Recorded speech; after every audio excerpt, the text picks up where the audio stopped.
What's up, boys? Today I want to talk to you all about Dragonflight. So, Dragonflight has been met with a lot of very, very strong skepticism. I wonder why. But the fact is that I think the expansion will probably be better than Shadowlands and hopefully also better than BFA. I don't think this is completely copium, although I'm sure it's part of the equation, and I want to talk to you all about why I think that. I think one of the biggest criticisms of Dragonflight is the fact that it doesn't have a big flagship system like Torghast, Covenants, Conduits, artifact weapons, anything like this. And a lot of people are saying that, like, oh wow, I didn't want any of those things. And maybe I'm just talking for myself here, and like that's probably the case, and maybe that really shouldn't carry any weight whatsoever, but you know, I'm just talking from my own opinion, and I wanted a base game. I just wanted a good World of Warcraft game. And the problem with a flagship system is it tends to kind of make everything else bow to its desires.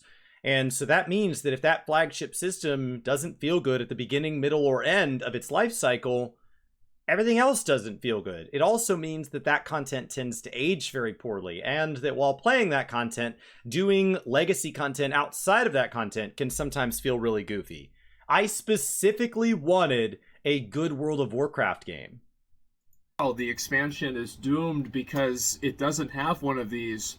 Well, where the fuck were you? These things killed the previous expansions. The problem with Shadowlands was the Covenants. It's these systems. So whenever you go and tell me that there's an expansion coming out that doesn't have this massive flagship system with these obvious fucking flaws that Blizzard refuses to acknowledge until halfway through the expansion, this is not going to be a negative for me. It's going to be a positive. And also, I don't even think that's true.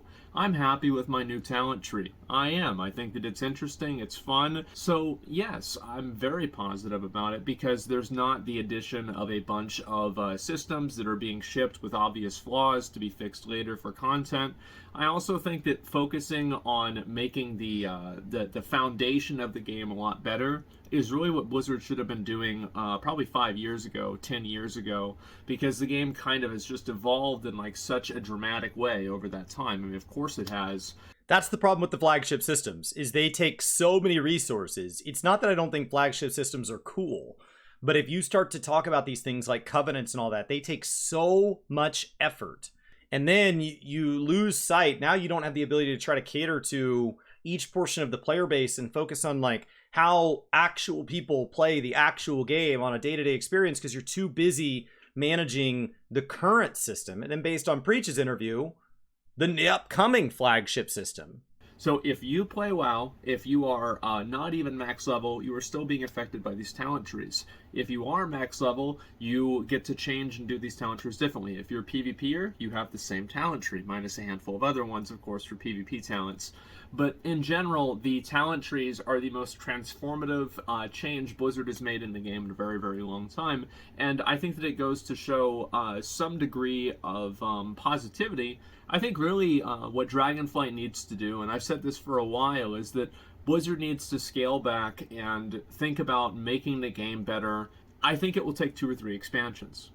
And the truth is that I think Shadowlands took some positive steps towards that. And I know this might not be a popular thing.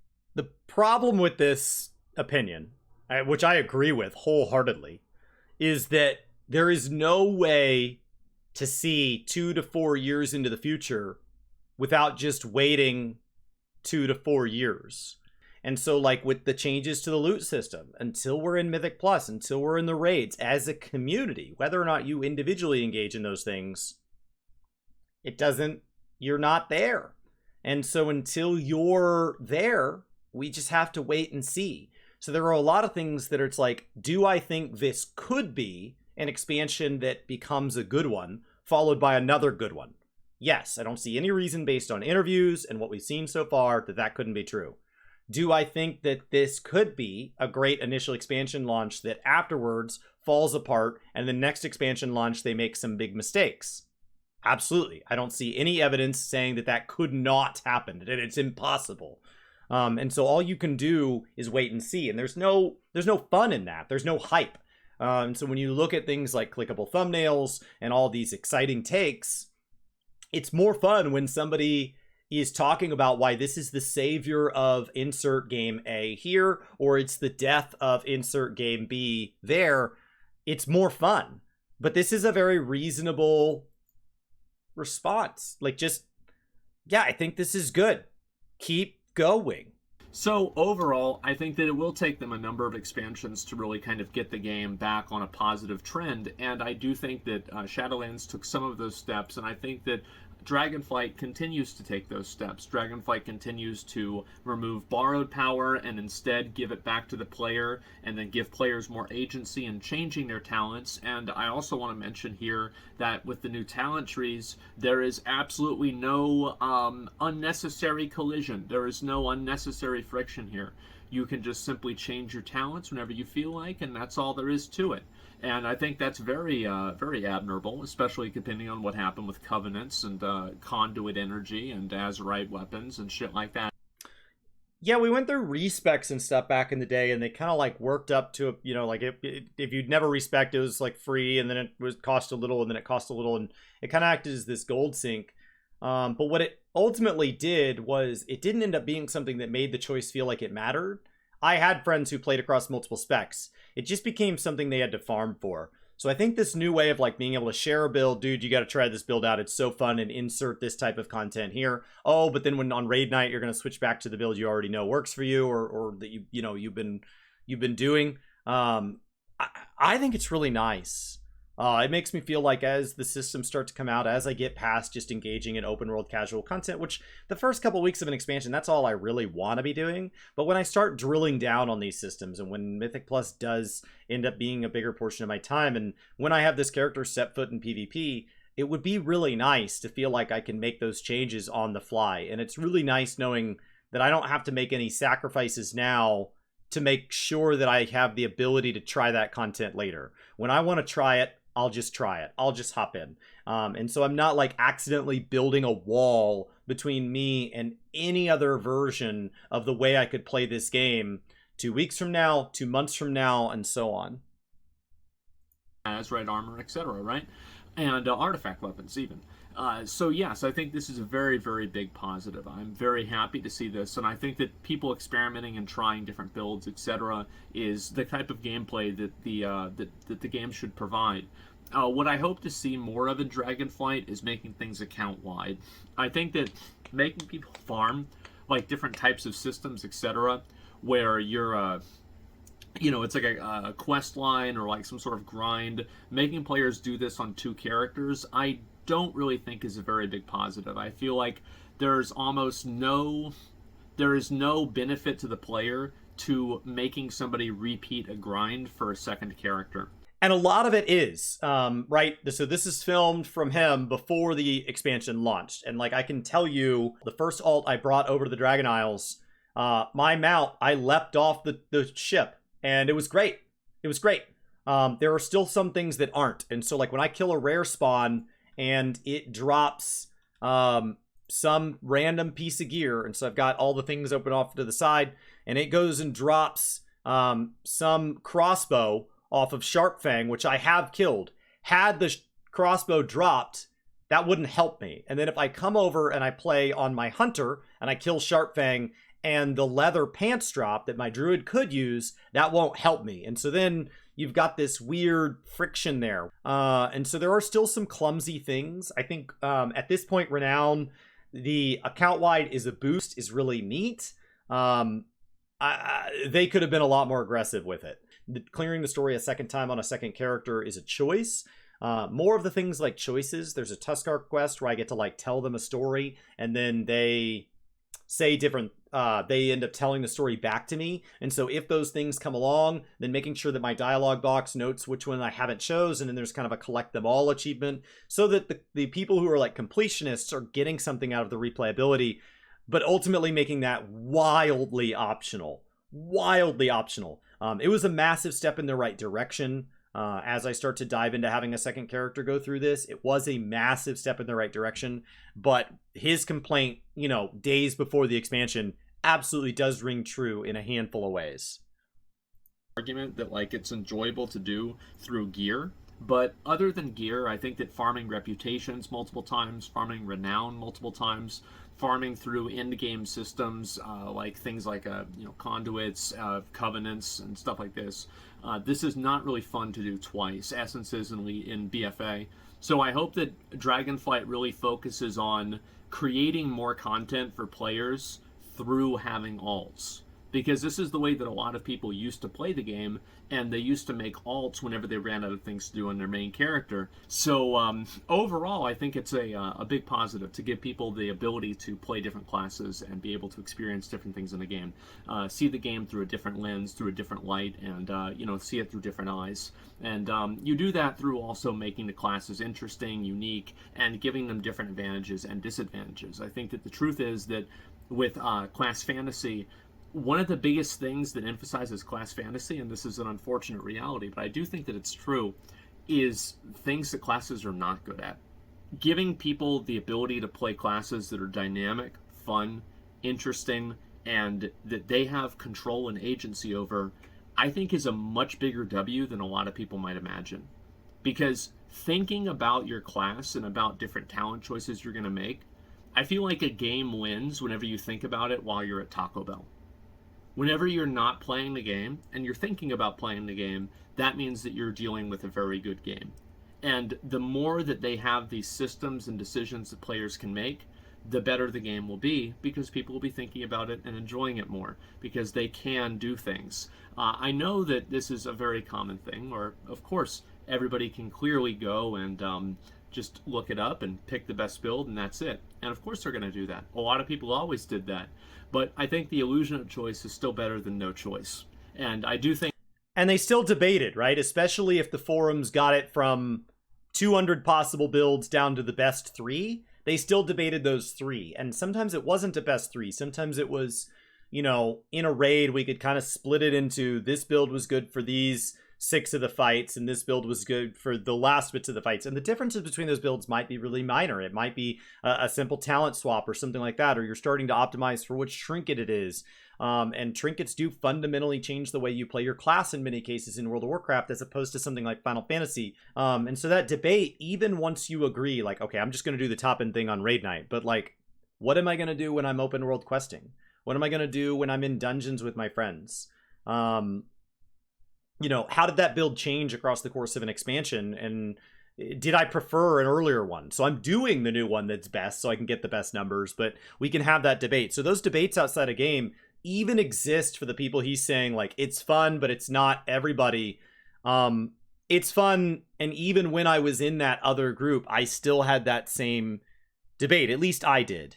I think a parallel to this would be the speed sets back in Legion with Agrimar's Stride, where you would have like a bunch of haste and speed, and you would be able to run really fast. Like, that was a really cool meta game, and I hope that they make more of these meta games, because I think they make the game a lot more complete and a lot more fun, and also just making the game feel better to progress through. And we'll see kind of how that happens throughout the patches. It's hard to really place any sort of a indicator on what that's going to look like. But I do hope that they don't just make every every patch effectively a new expansion. I feel like that's very demoralizing for somebody to get like their best in slot gear or as close to it as possible in a patch, and then the next patch that gets replaced with like world quest gear or like normal mode gear from the next raid. Maybe that's how some people like it. For me personally, I feel like I like to look at gear as a tool, and that tool will allow me to move forward into the next level. But whenever the next level, everybody just already starts on the same place, basically, it doesn't really feel like you're moving forward at all. It just means... The argument for this would be that it means that people who just hop in late or hopped in and took a break can come back and hop into that next raid. But I will tell you, as having been that person, that also comes with the feeling of, well, now I can't do that first raid, because nobody wants to do that anymore because it doesn't drop anything of value. And if the new raid drops better, but the old raid still drops relevant, I might still be able to go find groups for it. And maybe I have a mix of gear across the two.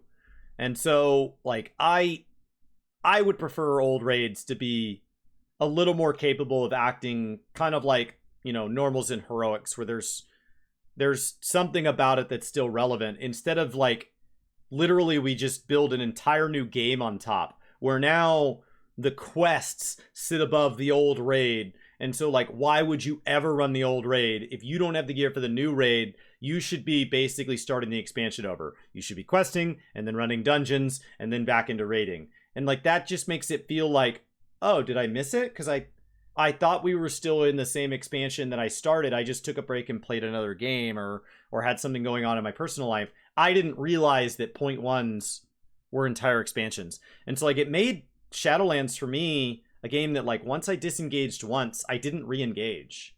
And, like, it sounds like the last season was really fun.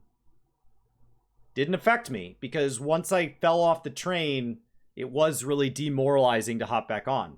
Easy, not motivating. I am excited for Dragonflight. I think Dragonflight is... I didn't really want to raid seriously in Castle Nathria or any of the Shadowlands content, and I only raided really at the beginning of BFA, and I didn't even really want to be honest. I just kind of had to because I was still a guild master. But in Dragonflight, if my class is fun to play, if I enjoy it, and if I'm having fun, I might try and play the game a little bit more seriously and kind of try out and theory craft all this cool new stuff, because at the end of the day, I love WoW. I have for 15 plus years, and seeing a new way to play it makes it fun. And not having arbitrary roadblocks put in the middle of me and having fun is very refreshing. And I look forward to Dragonflight. I'm not expecting Dragonflight to change my life. I'm not expecting to spend 18 hours a day playing Dragonflight for the next year and a half. I just expect to have fun, play a fun game that I've played for a long time, and I hope that even accidentally I'll enjoy it. So that's about it.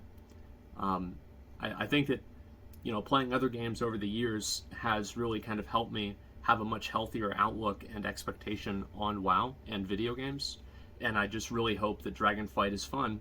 But if it's not, there's a bunch of other things I can do too that I also find fun as well. So it's okay, and I'll just wait until they get it right. So, I mean, look, I hope it's good.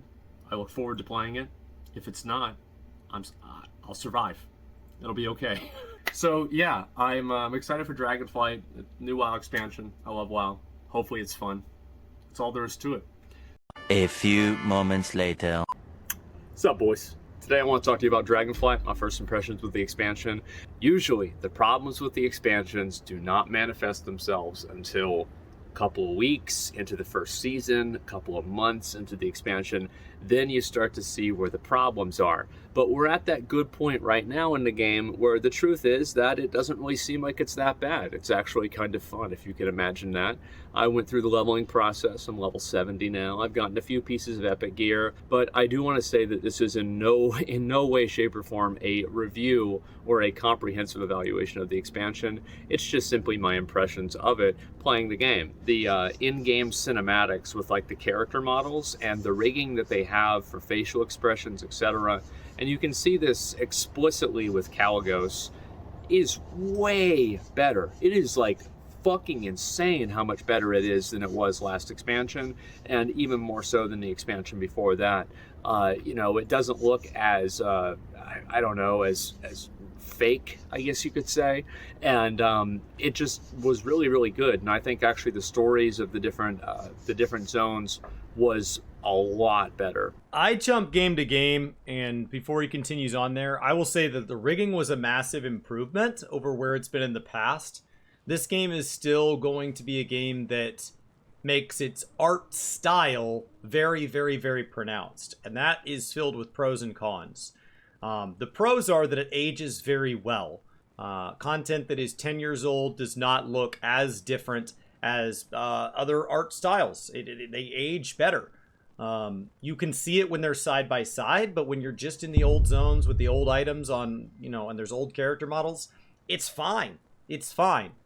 The downside is when you jump game to MMO day over day, the cutscenes really struggle when they are the in-game cutscenes and you're seeing the actual rigging versus some of the artistic cutscenes that they've been able to do. So anyway, besides that, I would also say that just dragon riding throughout the entire expansion reminded me a lot of Cataclysm. I know this is going to be one of my more hot takes. I actually really enjoyed Cataclysm. I think that's for a lot of reasons outside of video gaming, though. Like where I was in my life, what I was doing, etc. How old I was. Yeah, Firelands dailies, when I went back, they're not fun. But Firelands dailies are something that I'm in the ballpark of the same age as Asmongold. And so at the time in my life, they were something that I remember staying up late and seeing if we could scrounge up the money to get a pizza. And those raids and those dailies and like being out in that world, while I don't like underwater zones and things like that, I have a lot of very fond memories of like looking for that stupid camel and doing those dailies and trying not to get hit, but there's like 1,000 people running around everywhere. And I have a lot of very fond memories around Cataclysm as a time period, but I had a very fond set of memories through Cataclysm. I was bummed how much of vanilla got overwritten, but that didn't stop me from having fun. I think that's probably a bigger reason why I enjoyed Cataclysm more so than the content, but nonetheless, I did enjoy Cataclysm, and it reminded me a lot of that, being able to fly around after just being part of the zone, the focus on just a more relaxed tone. I like the storylines in the game. I think they're more interesting. I think they're more personal. I think that's one of the things that really has been missing with WoW, is having characters that you feel a personal connection. They feel very intimate. I'm going back through the zones now. I'm in the Azure Span, going back through and doing these side quests, and you follow one or two or like 4 characters, and you follow them through these little mini kind of D&D one-shots where you're in with this little small group, and there's going to be a reason they're there, a goal they have, something in the way of their goal, and then there's going to be resolution. And it helps take on the personality of these different people, of the different races within the game. Letting the dwarves be dwarves, letting the Tuskar be Tuskar. It helps me feel like I'm part of a world, and that like this world existed and was making its way through Dragonflight with or without me. And this is just my chance to make my impact on it. But that if I don't do those quests, it still feels like there are things going on. The way people walk around towns, the fact that they mention interactions with each other makes it feel like they had relationships from before I even got there and will continue to have relationships after I leave, which I think lends a sense of immersion that just makes RPGs feel good. Even if you're just in it to get loot and power up, it still feels good to be in a world of Warcraft, that Azeroth is a place that your character lives. So yeah, quests were great, leveling experience was great. It was also very fast. I would say leveling was faster than it was in previous expansions, and I definitely appreciate that. I don't really want to go through and spend a whole lot of time leveling my character for the... So leveling fast versus not fast is something that MMOs really struggle with, because then the question is, if you level fast, why would you go back and do anything else? And so like in Final Fantasy XIV, there's really no reason to go back and do an enormous number of the side quests.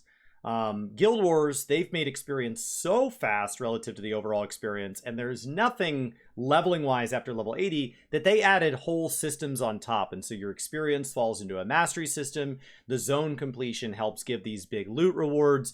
And so leveling is kind of segmented altogether. Like questing does give experience, but you don't do quests for experience. And so I think the limited number of renowns, pumping people into those, having the various achievements, having the various loot rewards, has really made it feel like exploring the quest lines is an option, but not a requirement. But if I decide to do it, I know exactly how to do it. So far, I think it's a really nice balance between that, like, focusing on the gameplay that Guild Wars tends to function, even though their quests do, of course, offer lore, or focusing on the lore, even though, of course, there are other rewards tied to the Final Fantasy ones. I think it's done a nice job of kind of blending the two ends of that spectrum. And I think in general, the philosophy around providing tools for the player to have fun with, but not telling them how to have fun, has been a massive improvement. Awesome. And I've really enjoyed it a lot. And overall, I think the leveling experience has been the best it has been in a long, long, long time. And it's been amazing. It's been amazing. Leveling experience, absolutely S tier, amazing. Cinematics, huge improvement, the best they've pretty much ever done in terms of You might not enjoy the actual cinematic, the subject matter of the cinematic, but I think that if you look at the way that the characters are moving and the designs and everything like that, I think that this is also the best it's ever been, and that's great to see. Dungeons, I think that in general, I've enjoyed the dungeons. They're fine. I am a little bit exhausted from, you always, like, this is like a thing now with WoW, and like every time that you do a mythic dungeon, like every trash mob has like 3 separate abilities, and it can be a bit exhausting to do with that, like throughout the entire dungeon. I don't know how that's going to feel on Mythic Plus. I think that a lot of the dungeons that people are steamrolling and thinking are very easy in Mythic Zero, I think they're going to be for a very rude awakening in Mythic Plus, but we'll have to wait and see. Maybe that's just my own opinion. But overall, I've really had fun playing the expansion. Dragon riding has been a lot of fun, and I hope they continue to make more content out of it. And I think there's one really good way to make more content out of it, is to just add dragon riding to the entire game, and then just let people choose whether they want to use dragon riding or normal flying mounts. Yeah, I think a lot of people like dragon riding, and it's been enjoyable. The classes are fun to play. And it really is just going to depend on kind of how things evolve and how Blizzard changes the game and makes it different after the first line of feedback is received, after the first expansion or season comes out, and we really start to see the nuts and bolts of the game, and we get to actually play it to its full potential. I think that's really where the expansions become truly tested, is how do these functions work whenever they're actually put in a competitive environment? How do they work whenever people are using them regularly and, you know, the honeymoon period is worn off? That's what's really going to define whether Dragonflight is a good expansion or not. But overall, I think that a lot of the changes that have been made to the game have been made on such a foundational level that I've always said that an expansion, in order to make WoW a good game again, it will not take an expansion, it will take 2 or 3. It seems as though Dragonflight could be the first one. That's for a couple of reasons. First of all, the modular design talked about in the preach video means that it just takes that long for any features that the devs have already started work on. And then the feedback shows up. Well, you're not going to see the changes until the game's made entirely upon features that were built after your feedback. So any feedback from the launch of Dragonflight, it takes a while all the things they've already been working on work their way into the game. And maybe they can get changed, maybe they can't. And so some number of years in the future, we will be in content that was entirely thought of, designed, and implemented after Dragonflight feedback. And so like there's some amount of just time where you just kind of let it work through the system. There's also just player trust and player familiarity. Being familiar with this new kind of way of doing things, and trusting that this is the new way of doing things, and we're not just going to slip back into AP by another name. They can say it until they're blue in the face that that's not what we're going to do. But for a lot of players, actions are going to speak a lot louder than words. And 1 or 2 actions after years of a different set of actions, it might just take people a little bit of time to believe them. We have a long way to go. I'm glad Blizzard has started listening, and I hope they continue to listen, and I hope people can enjoy the game and give good feedback as well on how to make it even better. So yeah, I've enjoyed Dragonflight a lot. I've had a lot of fun. I had a lot of fun at the beginning of Shadowlands too. There's always going to be that early honeymoon phase for the game where you enjoy it and you have fun, and it's nice to be in one of those right now. I hope it lasts for as long as possible, and I hope that whenever it wears off, we'll at least have a decent game whenever we can actually look back and see what's really going on. I don't know if I'll agree with everybody's response to the game or not, but as the first one that I'm watching, I agree wholeheartedly.